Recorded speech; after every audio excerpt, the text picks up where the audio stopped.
미국 대통령 선거가 목전에 다가왔습니다. Optimism will boom. The pandemic is rounding the turn. Vaccines are coming. And I look fine, don't I? You know. 막판 역전을 노리는 트럼프 대통령과 승기를 굳히려는 바이든 후보. He's quit on America. He just wants us to grow numb and resigned to the horrors of this death toll and the pain it's causing so many Americans. 역대 최고의 사전 투표율. 그러나 결과는 여전히 예측 불허. 선거라는 건 막판에 항상 뚜껑을 열어봐야 되는 것이고요. 트럼프 지지자들의 참여가 높아질 수 있는 그러한 여건이 조성될 수도 있습니다. 세계 최강국 지도자 자리를 두고 벌이는 한판 승부. 과연 승자는 누가 될까요?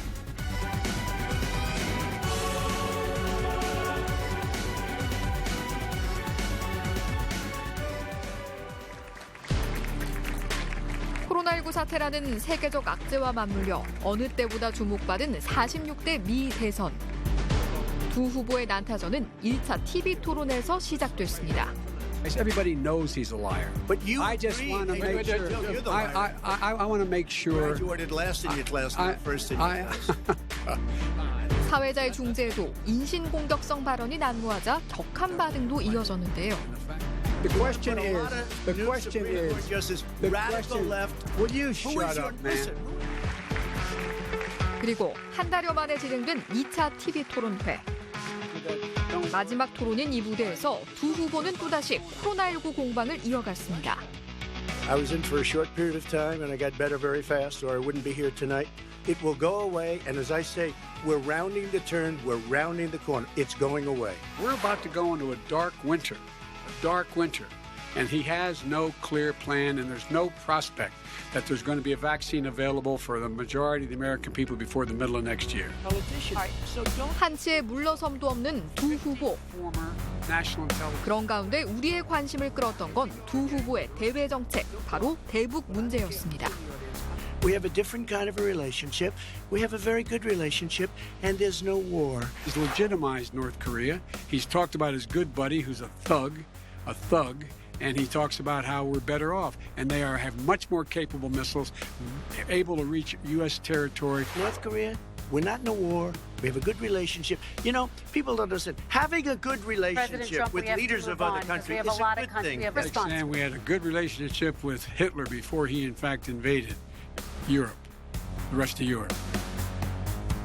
그러나 두 후보의 구체적인 대북 정책은 제대로 전달되지 못했다는 평가인데요. 사실 올해 선거에서는 그 외교안보 이슈가 거의 다뤄지지 않았습니다. 그러니까 외교안보를 다루기로 했던 지난 금요일에 TV 토론에서도 총 95분간의 토론에서 외교안보를 직접 다룬 건 20분인데 그중에 17분은 외국 국가들의 미국 선거 개입이라는 주제를 다뤘던 것이고 북한 문제는 약 3분 정도 이야기를 했습니다. 근데 그 북한 문제마저도 어떤 대북 정책을 심도 있게 토론했다기보다는 김정은을 만날 것이냐 안 만날 것이냐 어떻게 보면 굉장히 피상적인 이슈만을 다뤘던 것이죠. 그렇기 때문에 트럼프 대통령과 바이든 후보 사이에 대북 접근이 내용 면에서 큰 차이가 있다고 보기는 어려울 것 같습니다. 이런 가운데 대선 일주일 전 주별 여론조사 취합 결과가 나왔습니다. 전체 선거인단 538명 중 바이든 후보가 232명을 확보해 125명을 확보한 트럼프 대통령을 앞서고 있는데요. 중요한 대목은 선거인단 181명을 놓고 여전히 경합 중이라는 겁니다. 이 경합주들을 누가 가져가느냐에 따라서 전체 선거인단 538명의 과반인 270명 이상을 확보하게 돼 대선에서 승리하게 되는 겁니다.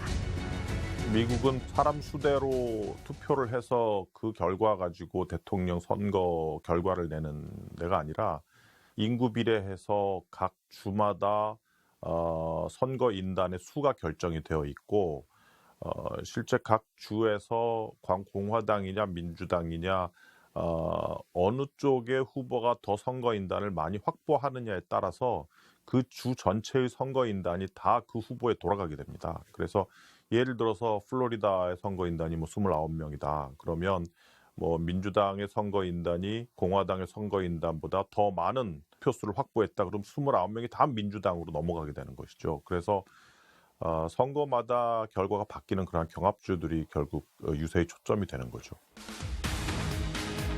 10월 26일 여론조사 기준 두 후보가 팽팽하게 맞서고 있는 곳은 모두 6개 주.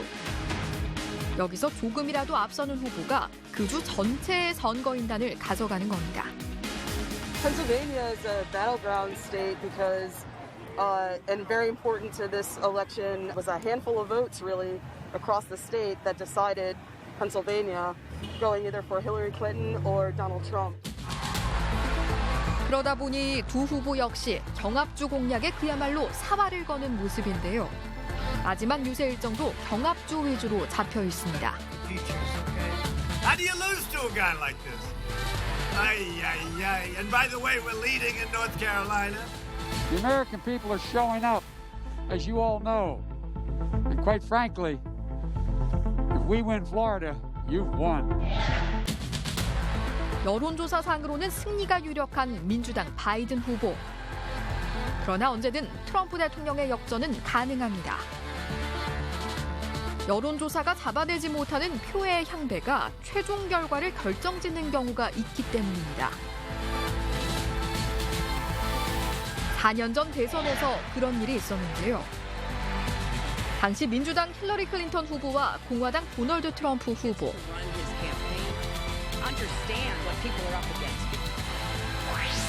선거일 직전까지도 여론조사로는 줄곧 힐러리 클린턴의 승리가 예상되지만 실제 뚜껑을 열어보니 반전이 일어나고 말았습니다.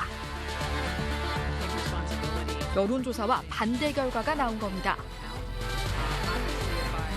2016년에 여론조사 회사들이 특히 주별 여론조사가 실패했던 이유는 학력이라는 변수를 고려하지 않았던 것이죠. 그러니까 이런 학력 변수를 전혀 고려하지 않았기 때문에 힐러리 클린턴 후보에게 매우 유리한 결과가 나왔던 것이죠. 그래서 거기에 대한 반성으로 올해는 이제 여론조사에서 유권자의 학력 변수를 포함을 시켜서 트럼프 대통령을 지지하는 사람들의 의견이 더 많이 반영될 수 있도록 수정을 했기 때문에 올해 바이든 후보의 지지율에서의 어떤 우위는 2016년 기준으로 봤을 때는 훨씬 더 큰 우위라고 볼 수 있는 것이죠.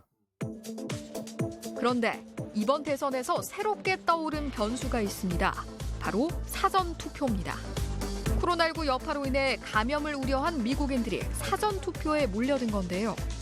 특히 투표에 소극적이었던 계층의 사전투표 열기가 높아 역대 최고 투표율을 기록했습니다. I've never done early voting before. Yeah, this is the first time. I guess it's always easier in a year where you have an incumbent running and you know kind of what their policy is. It's not like anything's going to change between now and election day. 문제는 사전투표 중 높은 비중을 차지하고 있는 우편투표가 새로운 논쟁의 핵으로 작용할 수 있다는 겁니다. 당일 현장 투표 비율이 높을 것으로 보이는 공화당 지지자들. 만약 우편투표로 인해 트럼프 대통령이 패한다면 결과에 승복하지 않을 수도 있다는 겁니다. 공화당 유권자들은 현장 투표를 많이 할 걸로 지금 예상이 되는데 거기에 비해서 그 민주당을 지지하는 유권자들은 코로나에 대한 우려가 많기 때문에 마스크도 잘 끼고 그래서 우편 투표를 많이 하는 거예요. 그렇기 때문에 11월 3일 날 현장 투표 결과만 가지고 보면 아마 트럼프가 이기는 걸로 나올 가능성이 높아요.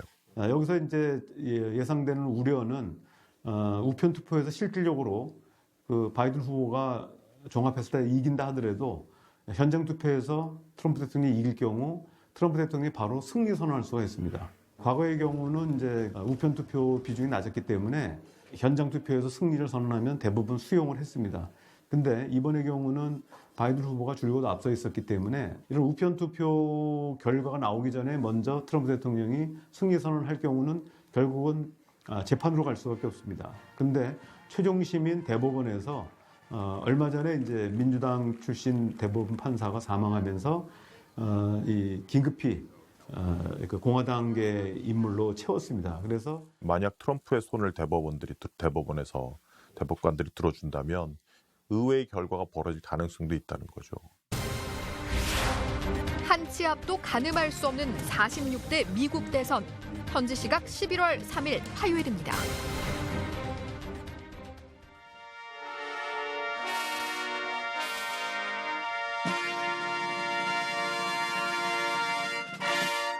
Ladies and gentlemen, the President-elect of the United States, Donald John Trump.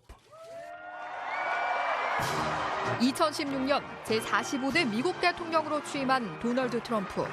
미국을 다시 위대하게라는 슬로건을 내세우며 백인 취약계층을 공략했습니다. 트럼프 대통령에게 중요한 건 국제사회 질서보다 자국의 이익이었습니다. Together, we will make America strong again. We will make America wealthy again. And yes, together, we will make America great again. Thank you, God bless you, and God bless America. 그러나 트럼프 대통령의 미국 우선주의 기조는 국제사회에 우려를 남겼습니다. 오바마 행정부는 규범에 기반한 국제 질서를 강조했습니다. 그렇기 때문에 미국이 주도해서 만든 TPP를 굉장히 강조했고요. 하지만 트럼프 대통령이 등장하면서 범태평양 경제협의체 구상을 탈퇴를 선언하면서 결국은 이제 개별 국가 단위의 FTA 개정 또는 이제 통상 압력을 가해왔습니다. 우리의 경우도 기존에 해왔던 한미 FTA에 대해서 이거 재개정을 요구해서 결국 우리 정부와 미국 간의 재조정을 통해서 FTA를 개정을 했습니다. 민주당 바이든 후보 역시 지난 4년간 트럼프 대통령이 보여준 고립주의 외교 정책을 강력하게 비판하고 있습니다. He's pulled out of almost every international organization. He gets laughed at when he goes to the, literally, not figuratively, when he goes to the United Nations. 역대 미국 대통령들과 확연히 달랐던 트럼프. 그런데 여기서 우리가 주의 깊게 살펴야 할 부분이 있습니다. 트럼프 대통령의 대외 정책엔 한반도 정세에 중요한 북핵 협상이 포함돼 있다는 겁니다. 취임 초 북한과 김정은 위원장에 대한 생각도 종잡을 수가 없었습니다. The United States has great strength and patience. But if it is forced to defend itself or its allies, we will have no choice but to totally destroy North Korea. Rocket Man is on a suicide mission for himself and for his regime. 김정은 위원장도 전례 없이 자신의 명의로 성명을 내며 비난에 나섰습니다. 트럼프가 그 무엇을 생각했든 간에 그 이상의 결과를 보게 될 것이다. 미국의 늑다리 미치광이를 반드시 물로 다스릴 것이다.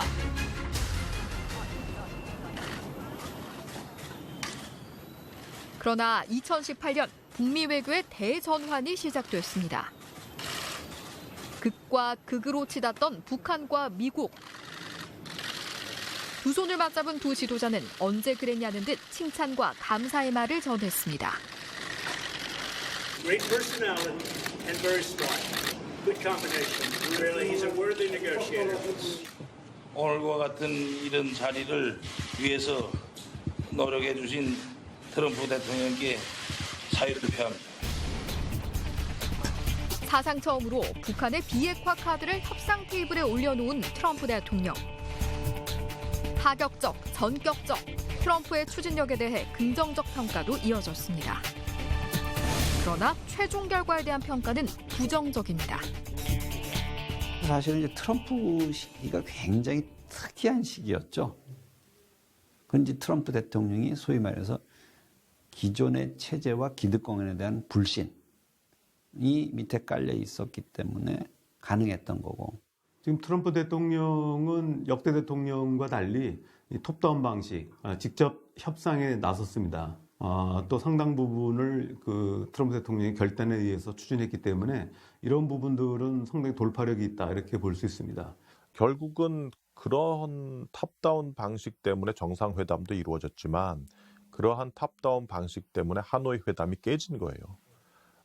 결국 뭐 정상의 어떤 드라이브 때문에 3차례의 정상 만남이 있었고 또 북미 간에 2차례의 정상회담이 있었지만 실질적으로 준비되지 않은 그러한 정상회담이었다는 면 때문에 하노이 회담에서 합의가 이끌어지지 않은 그러한 양면성이 있는 것이죠. 2번의 북미 정상회담을 거치면서도 이렇다 할 성과는 나오지 않았고 끝내 결렬로 끝난 하노이 회담. 뒤이어 판문점에서 남북미 3자 회동까지 이어졌지만 현재까지도 북미 협상은 교착 상태에 빠져 있습니다. 트럼프 대통령이 그 톱다운 방식을 취해서 김정은 위원장과 직접 만난 부분은 상당히 고무적이고 상당히 기대를 걸 만한 일이었지만 다른 한편으로 보면은 트럼프 대통령이 존 볼턴과 같은 미국 내 초강경파를 국가안보 보좌관으로 임명해서 사실상 그 북미 정상회담의 성과들을 다 훼손시키는 이런 부분도 있었고요. 그런 면에서 본다면 우리가 트럼프 대통령이 긍정적인 요소도 있었지만 또 한편으로는 협상을 하면서도 협상 상대에게 신뢰를 주지 못하는 이런 또 단점이 있었던 건 사실입니다. 지난 10월 10일 북한 당창건 75주년 기념 열병식. 북한은 보란듯이 신형 대륙간 탄도미사일을 공개했습니다. 대선을 코앞에 둔 트럼프 대통령 역시 적지 않은 충격을 받았을 겁니다. 10월 10일 당창건 기념일의 열병식에서 북한이 11축짜리 화성 16호가 되겠죠. 그걸 보였다고 하는 것은 트럼프로서는 자기가 지금까지 주장해왔던 중요한 외교적인 성과를 한 번에 무너뜨리는 그러한 쇼였거든요. 굉장히 사실상 트럼프로서는 한 방 먹은 셈이죠. 야, 이거 ICBM을 공개해? 저 자식들이 저걸 쏘면 어떡하지? 그럼 내 대북 정책은 실패로 돌아가는 거 아니야? 라는 게 이제 트럼프의 마음속에는 있는 것이고 자기가 전쟁을 막았다. 이게 나의 공헌이다라는 것을 만들기 위해서 아마 재선이 되면 다시 김정은과의 관계를 구축하려는 그러한 가능성이 상당히 높다고 봅니다. 그렇다면 미 대선을 앞두고 북한의 입장은 어떨까요? 전문가들은 북한 당국이 이미 여러 차례 입장을 표명한 것으로 분석합니다. 지금 김정은 위원장의 입장을 잘 드러낸 것은 지난 7월 10일 여동생인 김여정 당 제1부부장의 담화라고 볼 수 있습니다. 특히 김 부부장은 올해 북미 정상회담을 하면 트럼프 대통령의 지루한 자랑거리로만 이용될 것이 뻔하다면서 북미 대화 재개가 미 대선 이후에나 가능할 수 있음을 시사하기도 했습니다. 여기서 보면은 자신들이 톱다운에 대해서 큰 기대를 덮었다. 또 그동안에 주장해왔던 경제 제재 해제라든지 이런 방식에 대해서도 큰 기대를 하지 않는다. 이런 걸 봤을 때 북한 입장에서 본다면은 트럼프 대통령이나 될지 아니면은 바이든 후보가 당선될지에 대한 불확실함 속에서 기본적으로 자신들의 이 핵 무력을 증강시키는 노선을 관철시켜 오는 것 같습니다. 이런 가운데 지지율에서 앞서고 있는 바이든 후보는 북핵 문제에 있어 강경한 입장을 취하고 있습니다. This president embraces all the thugs in the world. I mean, he's best friends with the leader of North Korea, sending love letters. 바이든 후보가 당선된다면 이전과 같은 형태의 정상회담은 어려울 거라고 지적합니다. 트럼프 대통령이 톱다운 방식을 통해서 김정은 위원장의 기대를 줬던 것과 달리 지금 바이든 후보 같은 경우는 단계적 접근을 소원할 가능성이 있습니다. 단계적 접근을 취하게 되면은 상당히 협상이 안정적으로 진행될 수 있고요. 대신 시간이 많이 걸릴 수밖에 없습니다. 그런 면에서 김정은 위원장이 대미 협상에 기대를 한다든지 또는 우리 입장에서 보더라도 빠른 시간 내에 핵 문제가 해결된다든지 이런 기대들은 좀 접는 게 타당하다고 봅니다. 반면 이제 트럼프 대통령이 재선이 된다고 한다면 문제는 트럼프 대통령이 여전히 김정은 위원장과 좋은 관계를 맺고 있다고 말은 하고 있지만 트럼프 대통령이 북한 문제를 본인의 성과로 만들기 위해서는 꽤 큰 합의를 들고 와야 하는 그러한 상황으로 바뀌어 있습니다. 그렇기 때문에 트럼프 대통령으로서도 현재는 어떤 탑다운 방식을 다시 추진하기보다는 북한과 실무 협상을 통해서 본인에게 정치적으로 유리한 방면으로 합의가 이루어질 가능성이 있는가에 따라서 대북 정책을 조절할 가능성이 있어 보입니다. 대북 문제에 있어 상반된 정책을 고수하고 있는 두 후보. 그렇다면 우리나라엔 어떤 후보의 당선이 유리할까요? 가장 먼저 직접적 영향이 미치는 두 후보의 대외 정책을 살펴봐야 합니다. 트럼프 대통령은 여전히 미국 우선주의를, 바이든 후보는 다자주의와 동맹 회복을 강조하고 있는데요. 미국의 이익을 우선하는 트럼프 대통령이 재선에 성공한다면 당장 한미 방위비 분담 문제를 강하게 압박할 겁니다. 사실 그 트럼프 대통령 입장에서는 그것이 가장 큰 동맹 간의 이슈에서 가장 큰 문제라고 아마 생각할 겁니다. 전시작전 통제권 문제라든가 미래 연합사의 문제라든가 이런 건 별로 관심 있는 사항이 아닙니다. 제일 먼저 트럼프 대통령이 얘기할 거는 방위 분담 확실히 해라, 더 내라. 굉장히 크게 압박을 할 가능성이 높다라고 생각이 들고요. 아주 협소한 미국의 이익에만 집중하고 동맹들과 다른 중요한 파트너 국가들과 관계는 내팽개치는 트럼프와는 달리 바이든은 다시 이걸 복원을 하고 미국의 리더십을 다시 잡기 위해서 동맹국들의 힘이 필요하고 같은 협력이 필요하다는 입장이기 때문에 한국으로서는 동맹 관계와 한미 관계를 복원한다는 의미에서는 매우 중요하다고 봐야죠. 두 후보의 산업, 경제 정책도 우리가 관심 있게 봐야 할 중요한 부분입니다. 특히 그린 뉴딜로 전환을 준비 중인 우리 정부는 미국 대선 결과에 따라 발빠르게 대처해야 한다는 지적입니다.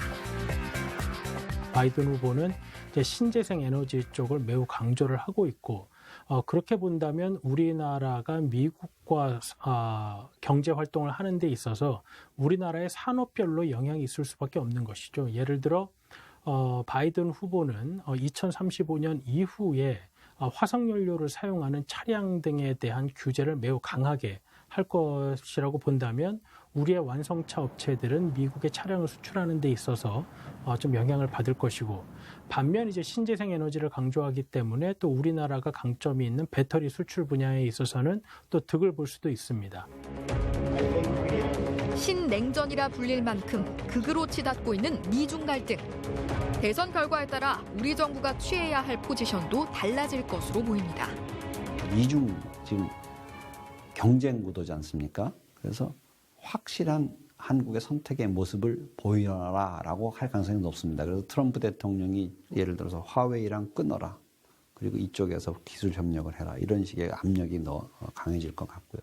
무역 통상에서는 매일매일 하는 선택이 실제로 두 국가 간의 선택을 강요받는 상황이 있습니다. 예를 들어 화웨이 제품을 쓸 것이냐 아닌 것이냐. 이러한 부분은 무역 통상에서 우리가 당장 선택해야 되는 문제고 그것이 전략적인 문제로 연결이 되는 것이죠. 오히려 그러한 부분이 우리나라 전반에 미치는 영향은 오히려 보다 빨리 그리고 강한 폭으로 영향을 미칠 가능성이 있습니다.